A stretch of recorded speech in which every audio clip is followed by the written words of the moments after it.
তোমরা বোকা ছিলে না, কি হবে? ইউ ওয়্যার নট ফুল। লোকটি অন্ধ ছিল না, ইংরেজি কি হবে? The man was not blind. দেখো, খুব সহজে আমি বলে দিলাম না, কিছুই না, এটা প্র্যাকটিস করতে হয়। প্র্যাকটিস করলে তোমরাও পারবে। যেমনটি আমি আগেও বলেছি, আর একবার আজকে বলছি, যে সেন্টেন্স তৈরি করার নিয়ম হলো প্রথমে দিতে হবে সাবজেক্ট, তারপরে ভার্ব, তারপরে অবজেক্ট। সাবজেক্ট কাকে বলে?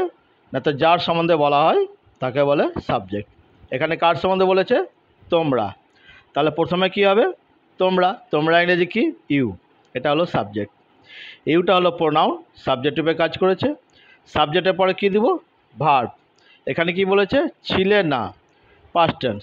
তা ছিল না ইংরেজি ওয়াজ বা ওয়্যার। সিঙ্গুলার হলে ওয়াজ দিতে হয়, প্লুরাল হলে ওয়্যার দিতে হয়। তা ইউটা হচ্ছে প্লুরাল, তোমরা যেহেতু বলা আছে সেজন্য ইউ মানে প্লুরাল হচ্ছে, তো দিব ওয়্যার, দিয়েছি। এবার ছিলে, এবার বলছে না, তা না এর জন্য নট দিয়েছি, নট হবে। বা কী ছিলে না, ভার্বের পরে কি দেব? অবজেক্ট। এখানে অবজেক্ট কি? ছিলে না। কি ছিলে না? বোকা ছিলে না। বোকা ইংরেজি দিলাম ফুল। তাহলে দেখো, ইউটা প্রোনাউন, সাবজেক্ট রূপে কাজ করেছে। সাবজেক্টের পর ভার্ব দিয়েছি, তারপরে অবজেক্ট দিয়েছি। সাবজেক্ট কীভাবে খুঁজে বার করবে বললাম, যার সম্বন্ধে বলা থাকবে সেন্টেন্সে তাকে বলে সাবজেক্ট, দিয়েছি সাবজেক্ট। এবার সাবজেক্টের পরে ভার্ব দিবে। ভার্ব কাকে বলে?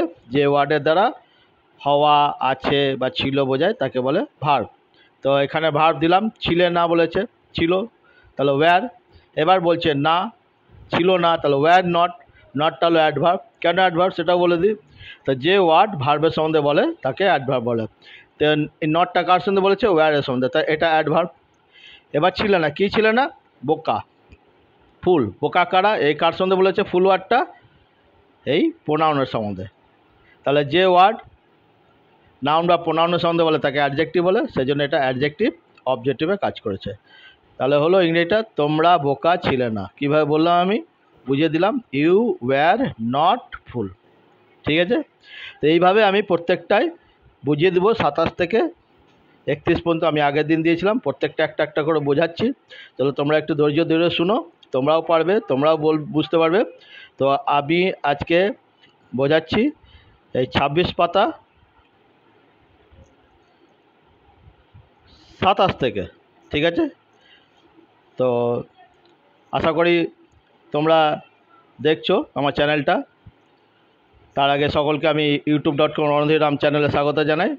তোমরা দেখছো ইংলিশ লার্নিং ক্লাস, আর আমি করাচ্ছি ডাফ অ্যান্ড ডাট অ্যান্ড ট্রান্সলেশন বই থেকে বেঙ্গলি টু ইংলিশ ট্রান্সলেশন।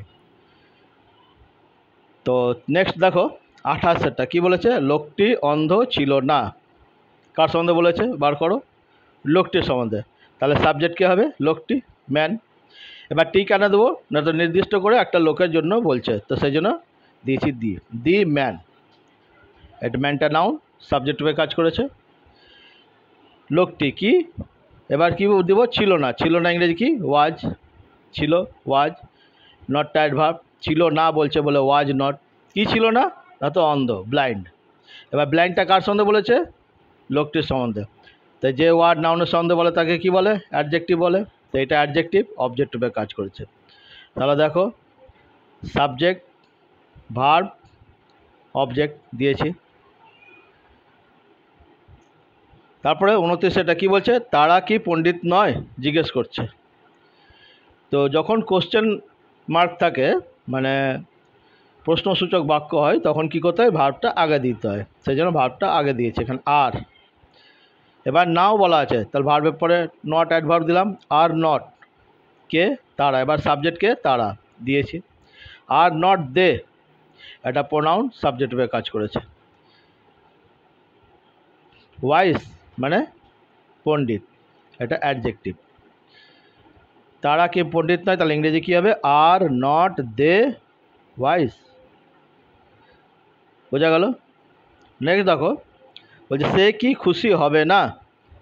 এটা ফিউচার টেন্স বলছে। তাহলে ভবিষ্যৎকালে হবে বোঝালে উইল বি দিতে হয়। তাহলে আগে দিয়েছে will. Will he not be happy? বোঝা গেল? Will he not be happy. এবার সাবজেক্টটা দিয়ে দেবো উইলের পরে, উইল আর বি এর মাঝখানে সাবজেক্ট বসবে। আবার এখানে না আছে সেই জন্য প্রোনাউনের পরে নট হয়, সাবজেক্ট যদি প্রোনাউন হয় তারপরে নট হয়, দিলাম। একটা একটা করে বুঝবে, আমি এতগুলো বলছি হয়তো বুঝতে অসুবিধা আছে। যখনই একটা ট্রান্সলেশন করবে এর আগেরটা কিভাবে করা আছে একটু দেখে নেবে, এবং সে আমার ভিডিওটা খুলবে, খুলে বুঝবে বারবার, তারপরে করবে। করার আগে অবশ্যই আগের ট্রান্সলেশনগুলো দেখে নেবে এবং দেখে বুঝে তারপরে করবে। আমি একবার বলে গেলাম আর তোমরা ভিডিওটা দেখে নিলে আর শিখে যাবে, এটা হবে না, কিন্তু প্র্যাকটিস করতে হবে। তাহলে সে কি খুশি হবে না, will he not be happy. ঠিক আছে, সাবজেক্ট দিলাম, ভার্ব হয়েছে, অবজেক্ট হয়েছে। নেক্সট, এই ঘরের আসবাবগুলি ভালো নয়। এটা সোজাসুজি বলেছে, সিম্পল সেন্টেন্স। তাহলে কার সম্বন্ধে বলেছে, এই ঘরের আসবাবগুলির সম্বন্ধে। তাহলে প্রথমে কী দেবো, আসবাবগুলি। তো সাবজেক্ট বার করো, দিয়েছি দ্য ফার্নিচার্স, দ্য ফার্নিচার্স দিলাম। কোথাকার, না তো এই ঘরের, of this house, the furnitures of this house, এতটা হলো সাবজেক্ট। এবার ভার্ব দিলাম, আর প্লুরাল বোঝাচ্ছে বলে আর দিয়েছি, আর নয় বলেছে সেজন্য নট দিয়েছিলাম, আর নট, এটা ভার্ব, এটা অ্যাডভার্ব। হয় না, কি হয় না, না তো ভালো হয় না, গুড আর নট গুড, গুডটা অ্যাডজেক্টিভ। তাহলে বোঝা গেল। নেক্সট আমরা পড়ব 32 থেকে 36 পাতা পর্যন্ত। ঠিক আছে, তো যারা করেছিলে তারা মিলিয়ে নেবে ভালো করে, আমি ভালো করে একবার দেখিয়ে দিচ্ছি গোটাটাই। ঠিক আছে, আশা করি তোমরা বুঝতে পারছো। একটু প্র্যাকটিস করলে, বোঝার চেষ্টা করলে বোঝা যাবে, এমন কোনো কঠিন জিনিস নয়। আমরা ভারতবাসী, হ্যাঁ, ছেনি হাতুড়ি দিয়ে পাহাড় ভেঙে দিই, তো ইংরেজি এটা তো সামান্য একটা ইংরেজি। ছেনি হাতুড়ি দিয়ে পাহাড় ভাঙিয়ে কথাটা যেটা বললাম এটা কিন্তু সত্যি। বিহারের একজন আছে যে সারা জীবন ধরে একটা পাহাড়, একটা সিনেমাও আছে এর উপরে, তোমরা পারলে দেখে নেবে, ইউটিউবেও আছে, যে সে তার ছেনি হাতুড়ি এবং একাই ওই পাহাড়টা কেটে চলাচলের জন্য রাস্তা করেছিল। একটা গল্প আছে, যা কোনোদিন পেলে গল্পটা বলবো, তাহলে আজকে অনেক দীর্ঘায়িত হবে। এটুকুই বলে রাখলাম যে মানুষ যদি ইচ্ছে করে না সবই পারে। তো এটা তো সামান্য একটা ইংরেজি জিনিস শেখা, এটা কোনো ব্যাপার নয়, তোমরাও পারবে। তো যাক, এতটা এবার নেক্সট পড়া থাকবে, এতটা করবে। এই 26 পাতা এতটা। আচ্ছা, আমি যখন এবার ভিডিও ছাড়ছি না, তো দেখবে লেখা থাকবে ভিডিওতে যে প্রথমটা দিব পেজ, মানে 26/27, তার মানে 26 পাতার 27 থেকে খুঁজে বার করতে সুবিধা হবে আর কি তোমাদের, সেই জন্য আমি এটা এবার থেকে লিখে ছাড়ছি। তো আশা করি তোমাদের ভিডিওটি ভালো লাগলো। তো যদি ভালো লেগেছে তো অবশ্যই লাইক করবে, শেয়ার করবে, আর তোমাদের মন্তব্য থাকলে কমেন্ট বক্সে লিখে থাকবে। আর নতুন যারা দেখছেন আমার চ্যানেলটা তারা অবশ্যই সাবস্ক্রাইব করবেন। ওকে, থ্যাংক ইউ। আবার দেখা হবে পরের ভিডিওতে। ধন্যবাদ।